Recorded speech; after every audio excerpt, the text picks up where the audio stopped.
one day at a time. Won't be seen tonight, so we can bring you a very special episode of The Gen X Files.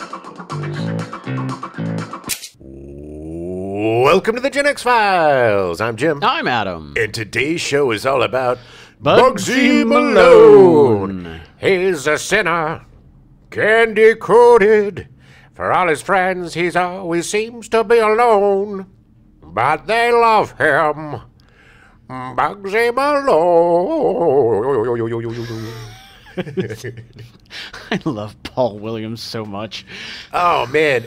I'm going to assume that most of the people listening right now have not seen this glorious film. Yeah. It is one of the most unique films I've ever seen. Probably one of the most unique films ever made. Yes. So bizarre.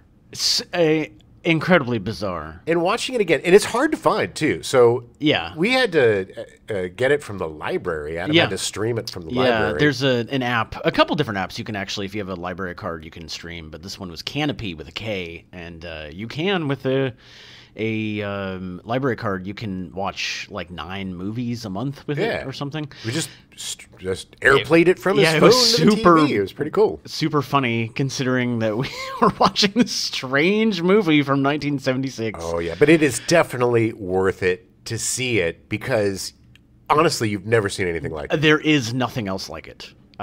It's taking taking a script that he wrote and then deciding to cast children and then making it a musical. What is... It's been a long time since I've seen this. Yeah. I loved it as a kid because I like gangster movies and pie fights and everything about it I loved as a kid. Because, I mean, you forget how big pie fights were. Oh, yeah. In our youth. They were everything ended in a pie fight. Gen X pie fights, man. We have a whole pie fight month. Yeah. But listening to the script this time around... It's a good script. Like, the dialogue is snappy. Unfortunately, like, the kids aren't the greatest actors. No. Jodie Foster is amazing. Like, you can tell how good an actor she is by just watching all the others. The kid that played the mob boss, not Fat Tony or whatever. Fat Sal. Not Fat Sal. Fat Sam? Fat Sam. Fat Sam.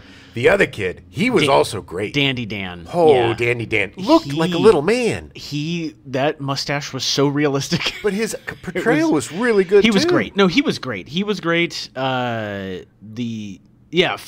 Fat Sam. I liked Fat Sam a lot, which he wasn't really acting. He was more just shouting his lines. Yeah. But it worked so well. Well, let's not get ahead of ourselves. Why don't you take us back? Take yourself back to 1976. Yeah. July 15th, 26 Chowchilla school children and their bus driver are abducted and buried in a box truck within a quarry in Livermore, California. The captives dig themselves free after 16 hours. The quarry owner's son and 2 accomplices are arrested for the crime. What? They kidnapped a bunch of kids and then buried them alive. Motive? No idea. I didn't look any further into this. Horrifying. No they idea. dug themselves out. And they dug themselves out, yeah. Bugsy Malone. For our stepdad show, I'll do some more research on that. Yeah, and please, find out because what the hell that actually crazy. was. It's really crazy. July 29th in New York City, the son of Sam pulls a gun from a paper bag, killing one and seriously wounding another in the first of a series of attacks that terrorized the city for the next year. Yeah, the dog told me to do it. He just said to do it, and I did it. That's what the dog said. The dog told me to do it. There's a really good documentary. It's an interesting documentary, The Sons of Sam. It's interesting. It's 100% BS. There's this whole theory about all of these Sons of Sam, that Son of Sam was like a part of some weird cult of killers or something. Yeah. It's ridiculous. It's not, it's a really interesting documentary. The documentary's interesting, but they don't portray it as being real. They just know cover. that But anyway, but the dog told me to do it. He just said do it, and I did it. August 21st, Massachusetts child Angelo Andy Puglisi went missing from a public pool near his home. The search and mystery still continues today. He was never found. Damn. Yeah. September 15th, Bugsy Malone is released in the United States. Which made up for all of those tragedies. Is that what you're saying? It's weird. The concept of this film is so weird. It really is. It's kids playing adults. They're not playing kids. No. It is super bizarre. It's a world It's the world of 1930s Chicago or New York. New York. I think it's supposed to be New York. Prohibition era. Yeah. The gangsters fighting against gangsters. Fat Sam versus Speakeasies and versus Dandy Dan. Yeah. Bugsy Malone. He's caught in the middle. Yeah, poor Bugsy Malone. But it is a gangster movie. Yeah. With kids, and instead of guns, they use pies.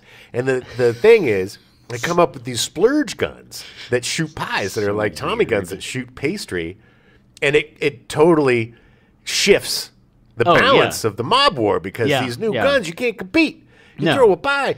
My favorite thing is when Fat Sam's like, "Hey, get in the corner." And he's like, whoa, boss, what are you doing? And he picks up the pie. He's like, get in the corner. He's like, why me, boss? What did I do? I'm just the driver. He's like, get in the corner. Boop, throws the pie. He misses him. He's like, see? Even the dumb driver could duck out of the pie. We're outmatched. We got to get them splurge guns. The old hardware, as he called it. The old hardware. The old hardware isn't working anymore. So Bugsy Malone is the brainchild of writer and director Alan Parker. Again. The fact that it's Alan Parker that put this together is another part of the bizarre machinations of this. And the fact that it was his first film and that he had a career after this just blows my mind. Of course he did. He did everything. The only thing he didn't do was put a bunch of animals in this movie to make it the hardest movie ever made. Right, that's true. So a little background on Alan Parker. He was born in 1944 into a working-class family in Islington, North London, the son of a dressmaker and a house painter. He grew up on a council estate of Islington, which always made it easy for him to remain almost defiantly working class in attitudes. A council estate, if you don't know, is the British form of like tract housing. It's a group of homes all developed at the same time. Yeah, a lot of those in a lot of the working class movies, like the Full Monty, and you see a lot of those kind of houses and where people just kind of live on top of each other. It's basically house to house to house to house. Yeah, it's everything stacked up together. It's similar. I mean, technically, even townhouses, like stuff that your stepdad did was technically council estate like housing. I mean, because it's developing an entire area at one time. Most of the time, as I associate it, is that it's a government owned thing, but that's not always the case. Tract housing is all similar. Like what my stepdad did, he just built a subdivision. Yeah. So he built basically a neighborhood and then sold the lots. Gotcha. Okay. And the lots had custom homes. Right. Okay. They weren't They weren't all put together. And it was a custom home subdivision rather than a tract housing. Tract, which was really got really big here in the late 70s, early 80s. Yeah. And it was after World War II, they had a boom of tract housing because of getting soldiers back in, expanding out west and all this stuff. So Parker said that although he had his share of fun growing up, he always felt he was studying for his secondary school exams while his friends were out having a good time. Oh. Yeah. He had an ordinary background with no aspirations to become a film director, nor did anyone in his family have any desire to be involved in the film industry. The closest he ever came, he said, to anything related to films was learning photography, a hobby inspired by his uncles. Parker attended Dame Alice Owen's school, concentrating on science in his last year. He left school when he was 18 to work in the advertising field, hoping that the advertising industry might be a good way to meet girls. Well, yeah. That's how it always begins. But more than anything, he said he wanted to write, and would write essays and ads when he got home after work. His colleagues always also encouraged him to write, which soon led him to a position as a copywriter in the advertising company. Parker took jobs with different agencies over the next few years, having by then become proficient as a copywriter. By 1968, Parker had moved from copywriting to successfully directing numerous television advertisements. Now, in the 50s and the 60s, advertising was king. Oh, it was everything. If you were in advertising, that was the coolest business to be in. Yeah. Mad Men glorified that in a really cool way. I mean, showed it pretty much kind of how it was. You know? But yeah, it's like advertising was super like respectable and it was tough business to get into, and if you did well, you did real well. Oh yeah, it was a great way to make a lot of money. Yeah, that's where the money was. In 1970, he joined his former boss Alan Marshall to establish a company to make advertisements. That company eventually became one of Britain's best commercial production houses, winning nearly every major national and international advertising award. Parker credited his years writing and directing adverts for his later success as a film director. Hey, looking back, I came from a generation of filmmakers who couldn't really start anywhere but commercials, because we had no film industry in the United Kingdom, and at the time, people like Ridley Scott, Tony Scott, Adrian Lyne, Hugh Hudson, and myself so commercials proved to be incredibly important. Parker wrote the screenplay for the 1971 film Melody. It was directed by Waris Hussein. He was a BBC director who directed some of the early episodes of Doctor Who. Ooh. Melody is a 1971 British children's romantic comedy drama about puppy love. It is told through the viewpoint of the children in the story, the adults playing only supporting roles. Interesting. Although the film was a box office disappointment in both the United States and Britain, it was originally marketed as Swalk, S-W-A-L-K in the UK. Okay. Which I don't know what that means. I couldn't find a definition of what the hell that's supposed to mean, which may have been part of the reason why it didn't do terribly well. It turned out to be a hit in Japan, as well as some Latin American countries such as Mexico, Argentina, and Chile, and a modest hit in South Africa. Weird. Yeah. Super weird. I get Japan. They like kid stuff. Yeah. In 1973, Parker wrote and directed his first fictional film, No Hard Feelings. The film is a bleak love story set against the Blitz in London during the Second World War, when the Luftwaffe bombed the city for 57 consecutive nights. Sexy. Yeah. Parker was born during one of those bombing raids and said, "The baby in the film could well have been me." With no feature film directing experience, he could not find financial backing and decided to risk using his own money and funds from mortgaging his house to cover the cost. Bad idea, buddy. Yeah. The film impressed the BBC, which bought it and showed it on television a few years later in 1976. The BBC producer Mark Chivvis had, in the interim, also contracted Parker to direct The Evacuees in 1975, a World War II story written by Jack Rosenthal, which was shown as a Play for Today. Play for Today! Play for Today is a British anthology series that ran from 1970 to 1984, airing more than 300 different programs, kind of like the Saturday Night Mystery Movie. Tune in to Play to Today! Yeah. It was an easy way, and I believe everything was shot as if it was a staged production, so it was much easier to shoot and cheap, and yeah. Good stuff. And gave people a chance. You know, I mean, like Alan Parker, he was able to make a name for himself doing this. The Evacuees was based on true events, which involved the evacuation of school children from central Manchester. The Evacuees won a BAFTA for Best TV Drama and also an Emmy for Best International Drama. Despite his success, finding new ideas that financiers would back was difficult for Parker. Executives deemed his work parochial, being too narrow in scope to have wide audience. While trying to find a film project that was not parochial, Parker decided upon an American gangster setting. I had 4 young children, and we used to go to a cottage in Derbyshire at weekends.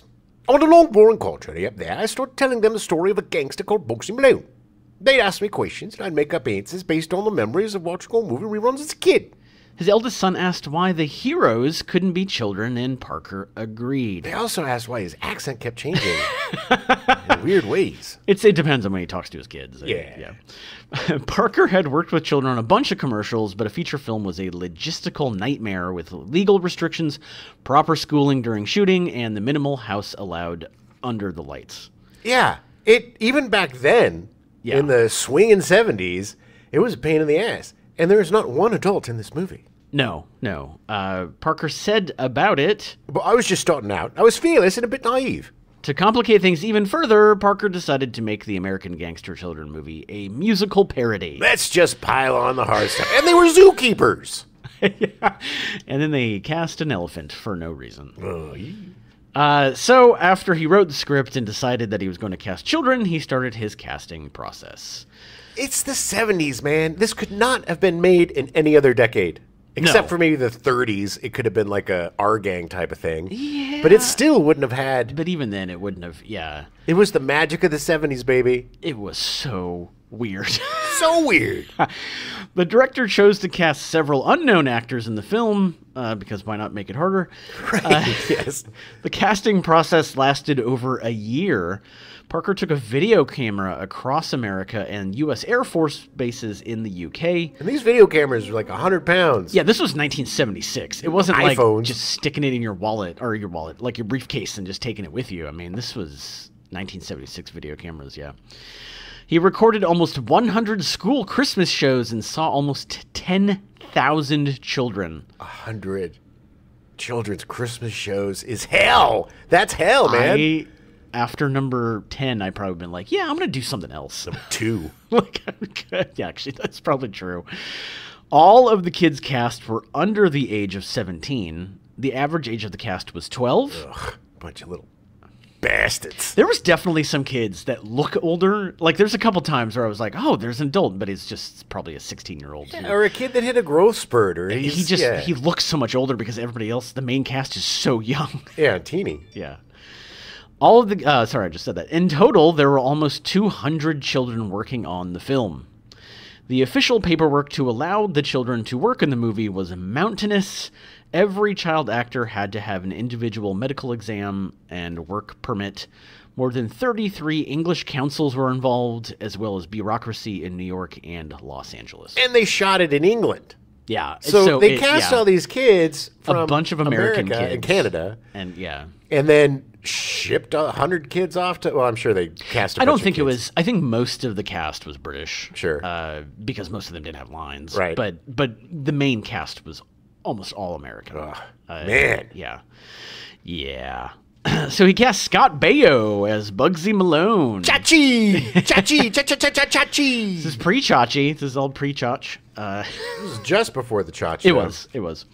Baio was 13, and he was incredibly tired of auditioning for parts. He said about the process of auditioning for Parker, I quit the business because I didn't like driving into Manhattan. Well, the long and short of it is that I wanted to play with my friends after school. But it happened to be raining that day, so I went to the city to meet with Alan Parker. I read it, but I just barely read it. Didn't even want to be there. He was English, but I didn't even know what that was. He was just this weird guy with long hair, and I didn't know what he was. So I read the script and threw it at him and walked out the door. And that was it. I'd gotten the part before I got home. Buggity-boo, chickadee-doo, chachi. The irony is that Parker recalls his audition completely differently. In fact, even the city, he says they found him in L.A., not in New York. This is pure Scott Baio BS. Yeah, I don't know if I buy it. They had already actually cast a Bugsy, but Parker really liked his attitude and cast him in the part. He was perfect. Look, yeah. Most of you probably know Scott Baio today is a sad... Here's the thing that really bothers me, okay? I'm just going to say this right off the bat, because Scott Baio was great in this movie, and, you know, he was a huge star for a while. A huge star. Chachi was big. He had his own show, Joni Loves Chachi, which was huge, and then went on to do Charles in Charge, which was really big, and then in syndication ran for years. The guy had a great career, something that most people don't get. Yeah. In this business. And this was all really before he was like 30. Sure. I mean, yes. A lot of success, okay? So now... he's just a bitter old white guy who just screams and yells about everything because he's been forgotten. Yeah. And rightly so. He had his time, and he should be thankful that he had his time. And if he would have been a better person, he probably would have continued to work out of nostalgia. Yeah. And, you know, people love bringing people back. Look at Quentin Tarantino. You know, these people that grew up loving these people always bring them back to do something. The reason why he's forgotten and whatever is because he became bitter and super right-wing and just gross. That bitter old white guy grossness. Yeah. It's unfortunate. I wanted to get that out of the way, so now we can just be really sweet about Chachi from now on. So Baio's mother actually talked his father into letting him accept the part for his feature film debut. I don't want him to do it. His dad was not thrilled. I don't want him to turn out to be one of those guys. You know what I mean? Well, part of it is that they spent like 3 months in England, and I don't think the father was thrilled about that. He gonna come back English. He gonna speak in that English. I won't be able to understand my own son. According to reports, Baio was perfectly behaved on set, but would regale the crew with talks of his shenanigans from the previous night while off set. Yeah, his BS. He was apparently... I went out there. I was in Trafalgar Square smoking cigarettes, and hanging out with a bunch of the Beatles. Baio would obviously go on to play Chachi, as we said, on Happy Days and Joni Loves Chachi, and then his syndicated sitcom Charles in Charge. Great. I was a big fan. Yeah. He was a very, very handsome, charming guy. He was very one note, but he played that note well. Yeah. He played that note well. And he was really good in this movie. He was one of the very few. He was great, yeah. He was very charismatic. He had the look. He had the feel, and he got it. I mean, there were kids that got it in this movie and kids that didn't quite get it. He was one of the kids that got it. Yeah, for sure. Florrie Duggar as Blousy Brown. Florrie, now known as Florence Garland, was originally cast in a smaller role. When the actress cast as Blousey had a growth spurt and was suddenly taller than Baio, who was 5'2" at the time. I'm a teeny gay. Duggar was promoted to the part.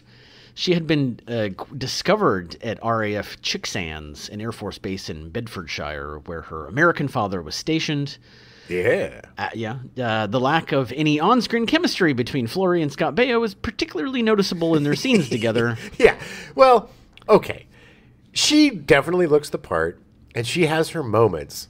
But like so many of the young actors in this, she's just not that good.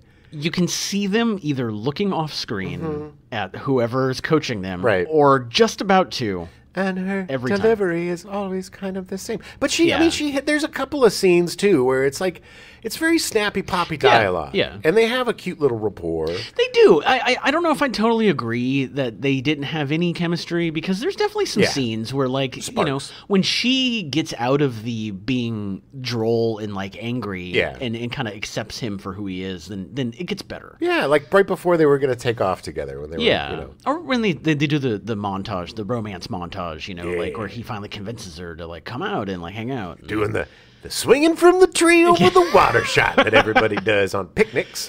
Florrie and Scott Baio had a frosty relationship offset. She admitted years later that she just couldn't stand him. He was a little off-putting even back then.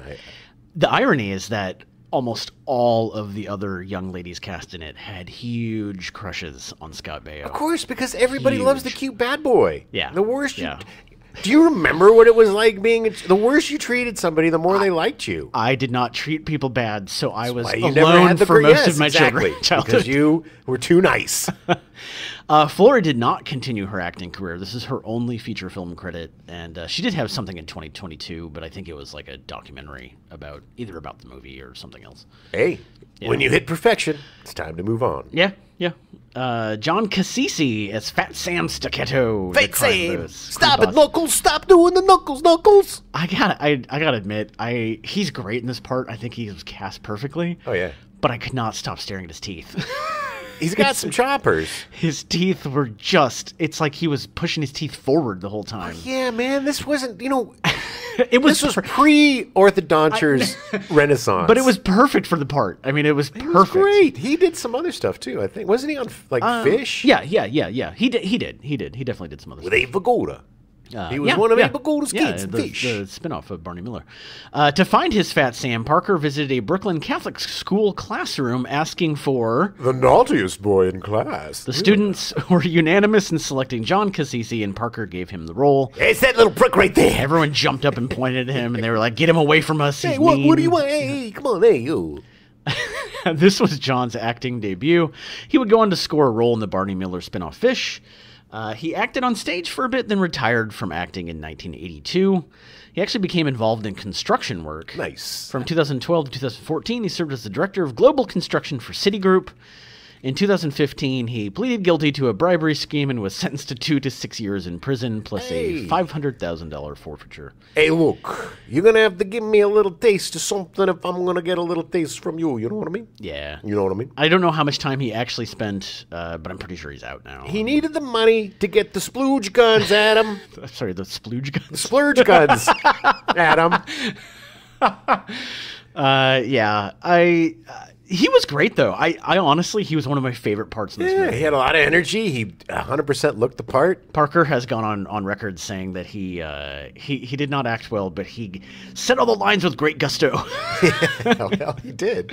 Jodie Foster was cast as Tallulah, Fat Sam's gun mall, the speakeasy's chanteuse and Bugsy's old flame. God damn, even back then, she was so good. Oh, yeah. So good. But she'd already been an actress for like 10 years at that point. Yeah. Her ancestors actually arrived in America on the Mayflower in 1620. I think mine actually did, too. Did they? With her, oh, that's interesting. Mm-hmm. Wow, you got a connection to Jodie Foster. Not 100% sure, but I'm sort of sure. Okay.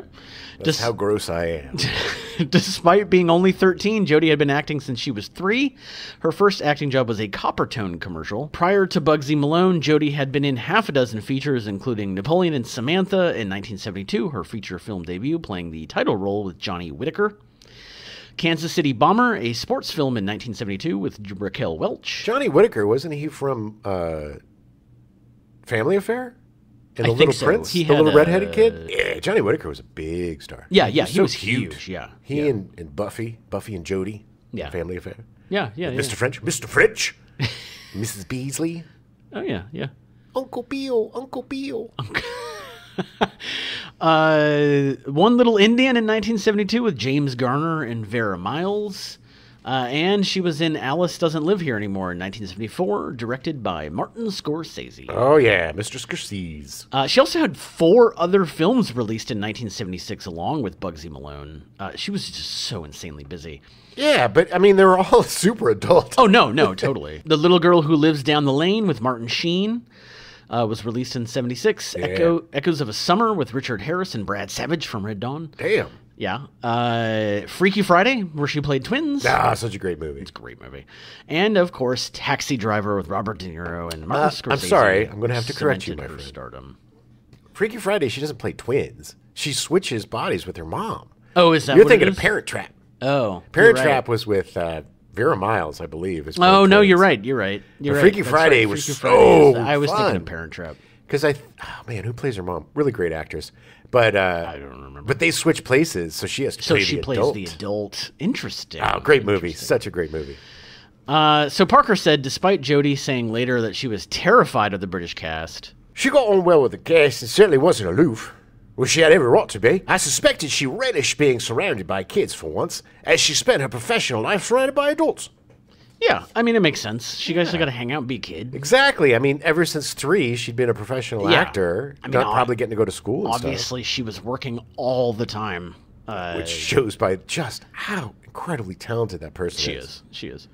At this point, Foster had made more movies than Parker had. Parker said... If I'd gone sick on Bugsy Malone, I swear she could have taken over. Yeah, she had an incredible amount of experience. Yes. She worked with Scorsese. Yeah, twice. And she worked not only with Martin Scorsese, but she also worked with Richard Harris and Martin Sheen and Robert De Niro. And, it's like... people that just amazing titans of acting that you just being around you absorb that. And she obviously was incredibly intelligent. I was such a fan of hers. Yeah. I remember so many of her movies, like Candlestick Park. She did so many awesome kids movies and adult movies at the same time. It's like she straddled the world of Disney and Scorsese. It was really interesting. Yeah. She's fantastic. Foster and Bayo's families got along really well, so they end up spending a lot of time together off set. Bayo recalls that he and Jodie would make out in the hotel they stayed at during production. Yeah. She was horrified when she saw what the crew did to her hair and eyebrows to make her look like Tallulah. She said the crew lied to her about just giving her rinse and ended up bleaching her hair with peroxide. Yikes. It was also the first time ever having her eyebrows plucked. Well, she was a tomboy. Yeah. She always played the tomboy parts. Except, when she... Taxi Driver, she played a more feminine young prostitute girl. But, as growing up, like all the parts she had for Disney and stuff, she was a tomboy. Yeah. She was totally. Always one of the kids, one of the boys. Of course, Jodie Foster went on to win an Academy Awards for her acting and is now a prolific director as well. Yeah, she's going to be doing True Detective. Oh, that's right. Yeah. Wait, is she in it? She's I think gonna so. Be in it? Mm-hmm. Okay. Yeah, and I think it's being written again by the guy who wrote the first season. Yeah. I can't remember his name. She was really good. What was that? The hotel. Oh, the Artemis Hotel? Yes, the Artemis Hotel. Yeah. She was really good in that. That was it wasn't a great movie, but she was good in that. She is always great. I can't think of think of movies that I didn't really like, but I can't think of a performance of hers that I didn't like. She's always phenomenal. It's so fearless in terms of just going after it, if you look at her in Hotel Artemis, I was like, damn, she's aged. But then you look at her in real life and it's like, oh no, she's still absolutely gorgeous. Yeah. She just doesn't care about how she looks. She's just such a consummate artist. She is. She's incredible. Absolutely incredible. Martin Lev was cast as Dandy Dan. Martin suffered from myalgic encephalomyelitis, known as ME, also known as chronic fatigue syndrome. Oh, bummer. Yeah. Such a good little actor. He was so perfectly perfectly cast. He was a founding member of the patient group Action for ME, which was just a nonprofit designed to get more exposure to this chronic fatigue syndrome. He had a role in The Day After Tomorrow in 1976, the made-for-TV sci-fi movie directed by Charles Crichton, who would go on to direct A Fish Called Wanda. Charles Crichton was a long time director, British director.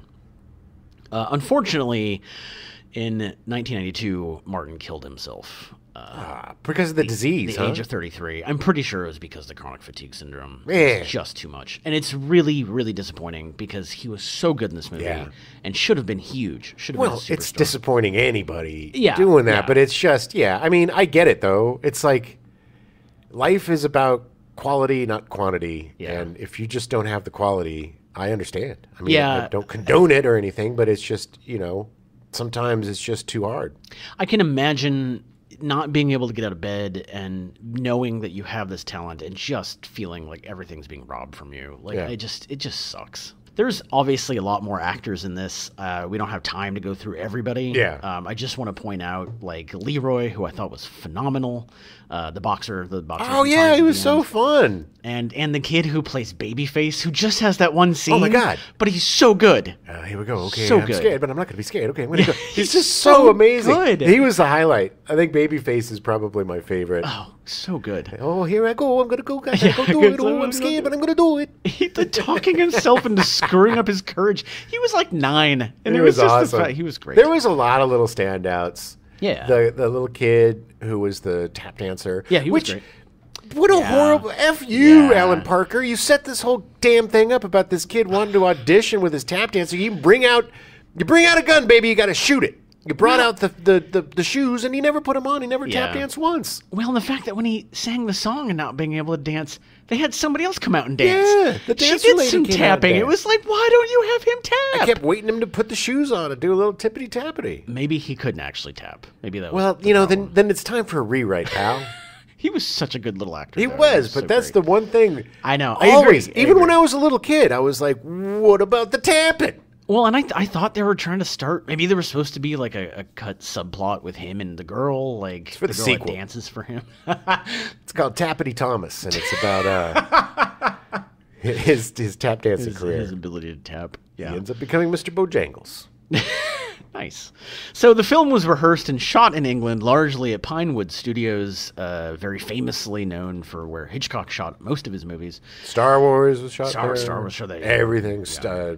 James Bond movies. Oh, yeah, everything. Just huge studios, huge sets. Part of it burned down. Yeah. The 1929 New York Street Complex was the movie's main and largest set. It was actually completely built. It was on the largest soundstage at Pinewood Studios at the time, B stage on 1-meter rostrums to raise it. The massive set utilized over 80 tons of concrete which had to be poured into its foundation. Wow. Real steam was piped through its base so as to gush out of the street's set manholes. Must have been fun. Yeah. Bayo has come out saying that it was like Disneyland. Like because everything looks so real. Yeah, and everybody's dressed the part. Yeah. The street complex had to be a constructed set rather than a real-life location, as the child actors were not allowed to work at night due to regulations. As such, the set could be lit for night during daytime filming. The pedal cars were just bikes with car frames on them. The pedal-driven cars would achieve a maximum speed of around 10 miles per hour. They were all custom-built by hand, and each cost around the same amount of money as a regular road-going Mini at the time. Yikes. Yeah. If any pedal cars Which was like $4,000. Yeah, I mean, at the time, it's probably $3,000, if that. If any pedal cars were left unattended, the actors would immediately jump in them and terrorize the crew by racing around the set. Oh, yeah. I mean, you got 100 kids. How could you not? Kids don't behave. No. Kids get bored. Kids get hungry. Kids get cranky. Kids, if you don't have a way to engage them, yes, they are going to find ways to engage themselves. They will do it. And these little pedal cars are great. Apparently, it was really hard to get them going if you had somebody else in it with you. Yeah. So there's a couple times in the movie that you can actually see the feet of crewmen pushing the car from behind. Nice. It's very barely there. Like it's if you're not looking for it, you don't see it. Well, they also put their feet down to stop it. They didn't use the brakes. They just kind of popped the greatest. They did the old Flintstones. And the fact that when they wanted to peel out, they'd show them pedaling real fast, and you'd hear the cars going. Yeah, it was very clever. It was so funny. The splurge firearm proved to be problematic. Yeah. Surprise. They initially tried using a wax-covered ball of cream for the splurge guns. Ooh. It would actually shoot out of the gun. They tested this on production manager Garth Thomas, who was well over 6 feet tall and weighed about 280 pounds. Director Alan Parker fired the gun at Thomas and hit him in the forehead, knocking him off his feet and leaving a huge red mark on his skin due to its velocity. Good Lord. Yeah. They decided to abandon the idea of filming the firearms directly. Makes sense. You don't want to shoot a bunch of kids in the face. Headline, kids murdered on set of film. Yeah. Yeah. Instead, the firearms fired ping pong balls, and a fast cut to a victim being pelted with splurge was used to convey the impression of the rapid-fire firearms. Yeah. Yeah, it makes sense. Editing magic. Well, it was all looked like it was done in reverse or something. I mean, it just all, well, it was like a speed manipulation. It just, it all looked weird. It was definitely odd. It was all very odd. The film used 1,000 gallons of synthetic cream for the splurge guns. The original plan was to use shaving cream, but it was a ballistic failure and it hurt the actors' eyes. Yeah, it stings, baby. Yeah. Over 1,000 cream pies were thrown during production. That final scene is insanity. There is more cream pie than anything else on that set. Yeah. It was insane. They had up to 6 teachers on hand during production in a special full-time school adapted to space at Pinewood Studios. The improvised educational facility had to handle various teaching grades and levels from students within a 5-year age span and also from 2 different countries. Yeah, well, I mean, one was England. It's not like they had to worry about... No. Bilingual, you know. No. But they had different, I think they had different parameters and things. Because Americans are dummies? Expectations, probably. Put all the Americans in the dummy classes. Put the Brits in the smarties. Head teacher Lynn Simonin later wrote a paper about the temp film set school. It's now used as a guide for on-set schooling. Very cool. Yeah. Well, you had to come up with a plan, man. You have 100 kids, 6 teachers. Do the math, baby. That's at least a lot. 100 kids. Yeah. And all those kids need to be schooled and at least engaged and looked after. At least watched over, if anything else. I can't imagine the scheduling nightmare of having to do it. And how much longer they probably shot because they couldn't shoot at night. Well, if you look, I mean, there's only the most difficult scenes would have been the nightclub scenes because that has the most extras and the most kids. That's true. There's a lot of scenes that are just a couple of kids or car scenes or sneaking around the docks or whatever.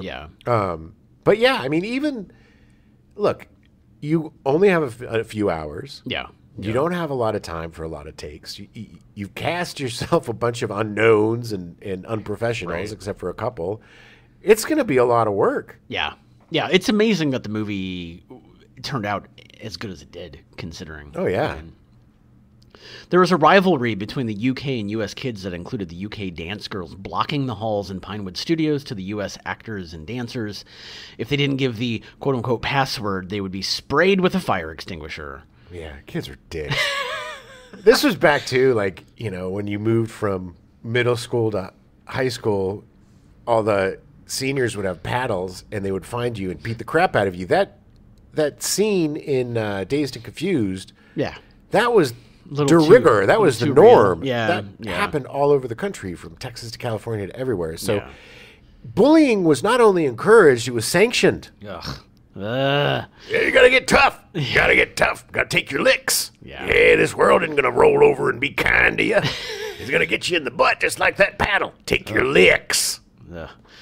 In addition to the script, Alan Parker also wrote several songs for the movie. When he performed some of them for producers David Putnam and Alan Marshall in Parker's kitchen, Putnam responded by saying, "I think we'd better get a professional composer." Parker chose Paul Williams to score the film in order to get a more palatable modern sound and simply because he liked him. Everybody loved Paul Williams. Oh, yeah. He did the music for the Muppet movie. Yeah. He had this voice that was really familiar. Williams had scored Brian De Palma's commercial failure, Phantom of the Paradise. Yeah, with Kiss. Which I love that movie. Everybody who saw that loved that movie. One of my favorite movies. I don't know why it failed at the time, but eventually we'll do an episode. People are fools! Yeah. He'd also written huge pop radio hits such as We've Only Just Begun, which was, I believe, sung by the Carpenters. We've only just begun. And just an old-fashioned love song. It's just an old-fashioned love song. Exactly. In fact, Williams would soon win an Oscar for his song Evergreen from the film A Star is Born in 1976. Yeah, I don't know how that one goes. I don't know how that one goes either. I haven't seen the original nor the remake, so I have no idea. Well, the original was actually from the 30s or 20s. Oh, I you're think. right. No, 30s. I think it was 30s, yeah. But this was good. It was Chris Christopherson and Barbara Streisand. Oh, yeah. No, wait, yeah. No. Was it Barbara Streisand? Or was it, yeah, it was Barbara Streisand. It was Barbara Streisand. Yeah, yeah. Okay. I was thinking Bette Midler, but that was the Rose. Yeah. So Paul Williams felt that...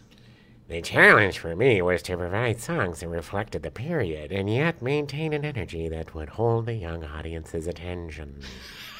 It was a very good Paul Williams. I love Paul Williams. He's great. According to Parker, Williams was writing while on tour, recording songs in different cities and sending the completed tapes to Hollywood. Arriving during the first pre-shoot rehearsals, the songs had to be accepted and used as they were, with voices by Williams, Archie Hahn, and others. This was such an odd choice. Yeah. To make all of the songs sung by adults. Well, this is the thing, is it wasn't their first choice, but it was too late. Like, the stuff came in too late. Neither the director nor Paul Williams were very comfortable with the results of how it looked in the movie. It's so weird. It's just so weird and off-putting. It's just like, all of a sudden you see this little kid and it's like, hey, they're gonna sing the song. The little, like, Fizzy or Fuzzy or whatever they called him, the guy who wanted tap dance. Yeah. When he turned around and started singing, it was so off-putting. I wanna dance. It was so off-putting. Williams later wrote, I was really proud of the work, and the only thing I've ever doubted is the choice of using adult voices. Perhaps I should have given the kids a chance to sing the songs. Probably. Parker also commented, Watching the film after all these years, this is one aspect that I find the most bizarre. Adult voices coming out of these kids' mouths. I told Paul that I didn't want squeaky kids' voices, and he interpreted this in his own way. Anyway, as the tapes arrived, scarcely weeks away from filming, we had no choice but to go with it. Yeah, unfortunately, nobody wanted this, but it's just how it was. I didn't want it. It was super... Look, I'm not a huge fan of musicals in the first place, and I could take the songs in this. It was fine. You know, I knew it was Paul Williams, but yeah, it's super weird. So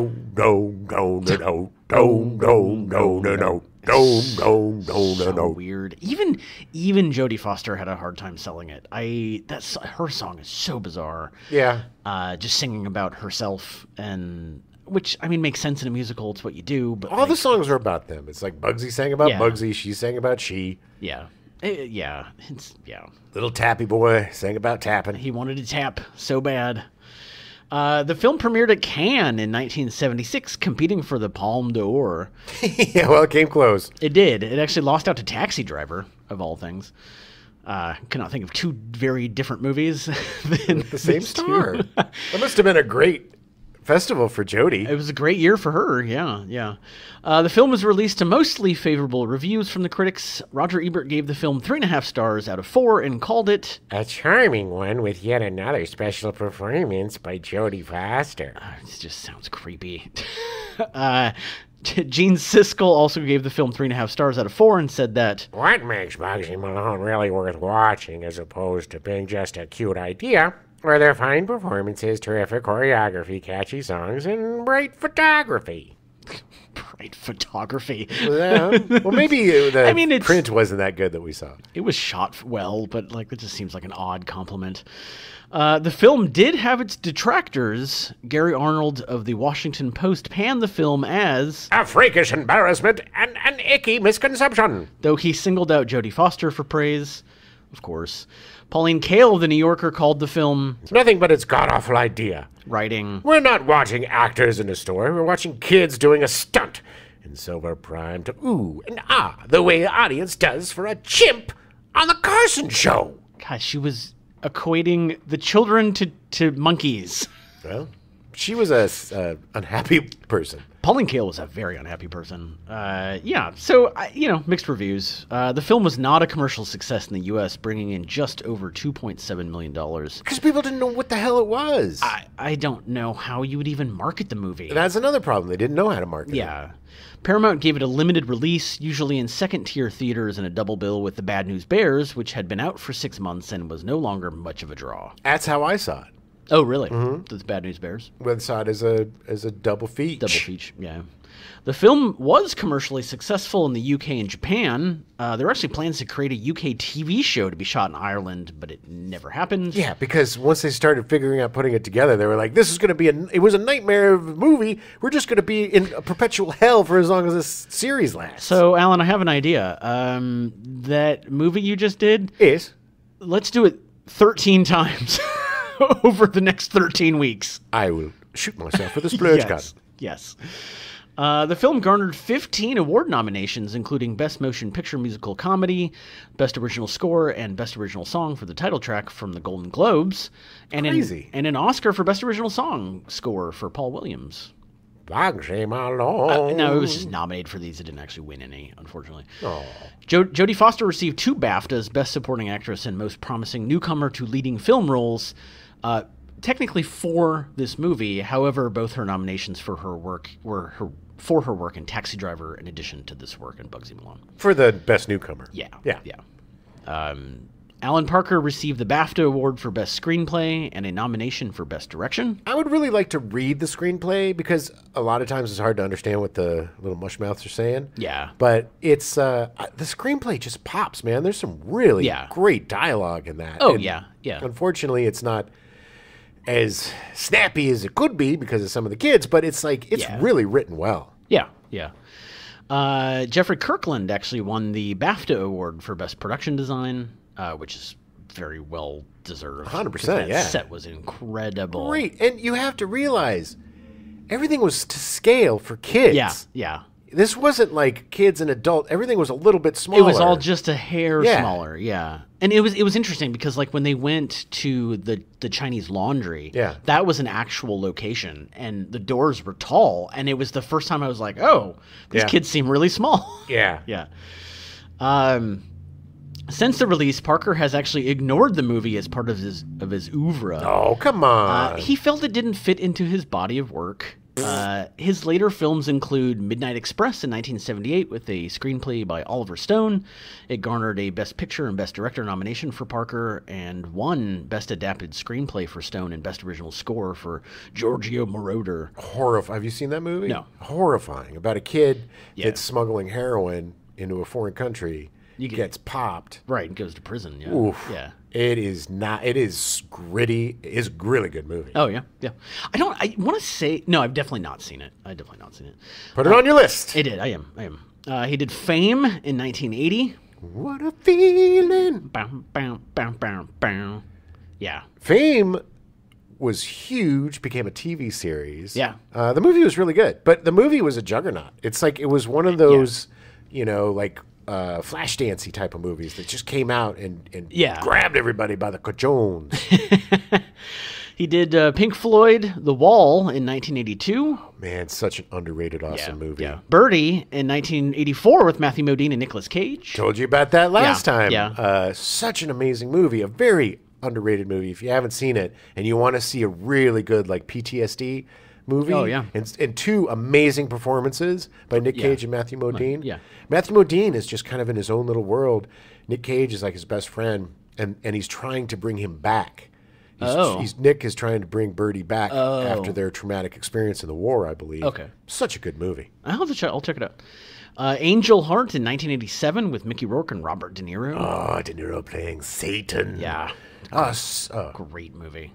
Well, yeah. I mean, it's so cool looking. It is so uniquely visually put together, and it is a good movie, but it's not a great movie. There's just something missing. I will never forget the first time I saw this was in college, and maybe college, maybe earlier. But it was the first time I saw somebody open a boiled egg with a spoon, like in one of those cups where he cracks it. And it was just Robert De Niro's Satan cracking open this egg. And I was like, for some reason, that just stuck in my head. Good twist, though. Good plots. It's not a great movie. It's a well put together movie, and it's. As time goes, I'd like to see. I haven't seen it in probably 20 years. I'd like to watch it again because I really liked it when it came out. Yeah. But I think it's probably over time better. I am not a huge Mickey Rourke fan. Like, he's fine to me. I mean, I know back in the day he was incredible and all this. I haven't seen enough of his early movies, and I don't think I caught him early enough to like be really in his corner. Yeah. If you want to see Mickey Rourke at his best, Pomegranate Village. Yeah. This movie, Diner is Yeah. just incredible. Fun. Yeah, Plus, it's got incredible performances by Kevin Bacon and Daniel Stern and the guy that I found newfound love for from Mad About You. Paul Reiser. My new best friend, Paul Reiser. Paul Reiser, who I love. Whose name you can't remember. Yeah, but now I like him. This show has made me realize that I like Paul Reiser. I always thought I hated him. You're now a Reiser head? I'm a Ryzen. I'm a Ryzen. A Ryzen? You're just a Ryzen in the sun? Yeah, okay. In 1988, he did Mississippi Burning with Gene Hackman and Willem Dafoe. Oh, so good. Nominated for 7 Academy Awards, including Best Picture and another nom for Parker for Best Director. Actually won for Best Cinematography. Evita in 1996. Everybody's got a misstep. It's a musical. That's why I included it. And Angela's Ashes in 1999 with Emily Watson and Robert Carlyle, based on the Frank McCourt book. That was one of those like, ooh, don't F it up, man. Everybody loved that book. That was like the book of the era, and everybody was waiting for the adaptation, and he did a really great job. Yeah, he did a good job with it. Yeah, so Parker's had a long career, and obviously is a very good director. And I can see why he would. Look, Bugsy Malone doesn't really fit in with Mississippi Burning and Pink Floyd The Wall, but he has to give himself credit for making one of the most unique films ever made and tackling something that most directors would be like, F you. Yeah. 100 kids, no adults, and a bunch of pies? If you didn't come up with this idea, you would not direct this. No. No one would be handed this and go, okay, yes, that sounds like a great idea. A bunch of kids playing gangsters and throwing pies. I mean, it's so weird, and it's a musical. Yeah. And we're going to have adults sing. That was the best when I was pitching it to Phoebe. I was like, yeah, it's a gangster movie with kids. She goes, really? And I said, yeah, and it's a musical. And she's like, I'm out. I'm sorry, what? Yeah, she was not interested in seeing that one. Her loss, though. Since then, Parker has embraced the movie. They've actually, back in 1983, he actually did a stage adaptation for Bugsy Malone, which he wrote using Williams' music. It ran for like 300 performances, and I think after that he kind of poo-pooed it and went away with it. Huh. Although there is a revival currently touring the UK right now. So if you're in the UK, you want to see Bugsy Malone, the stage 100%. musical, I would. Got to be better than Newsies. Everything's better than Newsies. But yeah, I mean that's pretty much it. That's all I got. So look, Scott Baio is a D-bag, but he wasn't always. He was a little boy at one time. He was a talented young man. A talented little boy. And if you want to see something that you've, like, nothing that you've ever seen before that is going to wow you, I am sorry, but you're going to be like, what? If pot is legal where you live, eat an Eddie, smoke a J, be a blunt, do whatever you want to do, get yourself good and toasty, get to your nearest library website, pop the old girl on the TV, and have some fun, man. It's a ridiculously weird movie. I want to be in a pie fight, Adam. I think it's time to bring the pie fights back. I agree. I agree. Everything. The Brady Bunch. Starsky and Hutch. I mean, everything at some point had a pie fight. Somebody got a pie in the face at some point during a show. It was the glory days of pie fights. It was it was the last gasps of the vaudeville era. Was the pie thing, because it would always be like, you know, they'd put on the barbershop quartet music or whatever. And they would just throw pies at each other, and then you see the pie. It is still effing hilarious to see somebody get a pie in the face. I'm sorry. It is true. Yeah. It is comedy gold, and it always will be. Didn't the Clint Eastwood monkey movie have a pie fight? Probably. Of them? I feel like I remember a monkey throwing pies at people. Yeah, no, yes, 100%, because I remember like the bad guy getting a pie in his face. Clyde, right turn. Look, it was such a great way of portraying violence without actually being violent. The weird thing was, it was like these kids getting shot in the face with the splurge guns. Yeah, they died. But then we had this big. I mean, it was kind of like they were out of the picture. Up until the last scene, they heavily implied that they were dead. Well, they weren't around anymore. I expect, like, when they had the fake splurge gun and it blew up, and he was just this big old mess. Knuckles, please. No, not Knuckles. Yeah, the kids were gone. But in this massacre at the end, when it was just like, they must have used a million. I mean, the cleanup after that. Oh my God, the PAs, the poor sons of bitches. Oh, yeah. I bet you they had two of the PAs probably committed suicide because of all the cream and crap. That's so much. My God. But yeah, I mean, they were just covered in the goo. But I think the weirdest thing about the movie is the end. They just kind of decide, we're not going to go by this. It's like a collective imagination of these kids. And their collective imagination goes from being gangsters to being good guys. And now it doesn't kill them anymore. It's just so weird. Watch the movie, people. Just watch it. I think that maybe it's because they all have the guns at the end that they didn't become ineffective. Like it's. I think you're reading too much into it. I am reading really heavily into it. I also have a theory about how they're all actually dead, and that Scott Baio and Flory Duggar are the only ones that actually survived, and because they escaped, they had no pie on them at all. They get in the car and they leave. Yeah, and I think everybody else is dead. Well, that's a sad ending. On that note, do yourself a favor. Check it out if you can. Look, you need to see this movie. You may not like it, but you literally will not see anything else like it. It is such a unique movie, and there's very few experiences like this that are so unique unto itself. Yeah. It's a genre-bending thing that should not work at all, and in some places it doesn't, but ultimately it does work. And it is a decent movie, and it is definitely worth a watch if you're a cinephile. I had never seen it until we watched it for this episode, and I will say I could not stop smiling through the entire movie because it is so ridiculous. Yeah, and the kids are they were obviously having so much fun, and just imagine being a kid for like 3 months in London shooting this movie. That was the thing, Adam. That was because as a little kid, I wanted to be an actor. Yeah. I told my mom I was going to go to school long enough for me to count to 1 million because that's how much money I would make, and that's all I need to know. I was wrong, but but that was my dream. And watching this movie of all these kids playing, I also loved gangster movies, so all these kids getting to play gangsters and throw pies at each other, I was enraptured. I loved this movie. Yeah. It would come on, the ABC Sunday Night Movie or whatever. It would come on occasionally. Yeah. And every time we would watch it just because it was just so different and so weird. But as a kid, it was just so uniquely, you could take ownership of it in a way that you couldn't with other films that you watch with your parents and stuff. Star Wars, all that stuff. It's for everybody. But this was for kids, man. Yeah. This was for us. Yeah. So a big thank you to Alan Parker's kid who suggested it being children. Yeah. So if it wasn't for that light bulb, this movie would not have happened, or at least not happened this way. But yeah, give it a shot. Definitely check it out. Canopy, get yourself a library card. Oh, yeah. Please, even if you don't use it, just get it because that is how they get more funding. So get a library card. And, man, the libraries aren't like it was when you were a kid. They have movies. They have all sorts of very contemporary books. They have all sorts of contemporary magazines and stuff.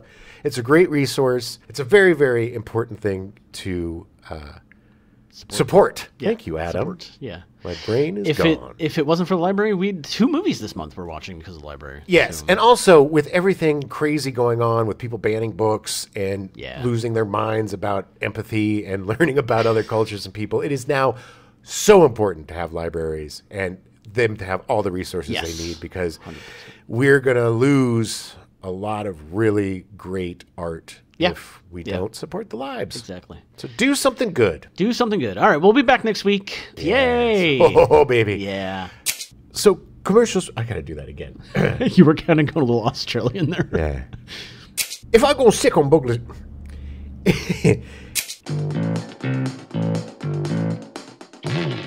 We now return you to your regularly scheduled programming. That's My Mama, already in progress.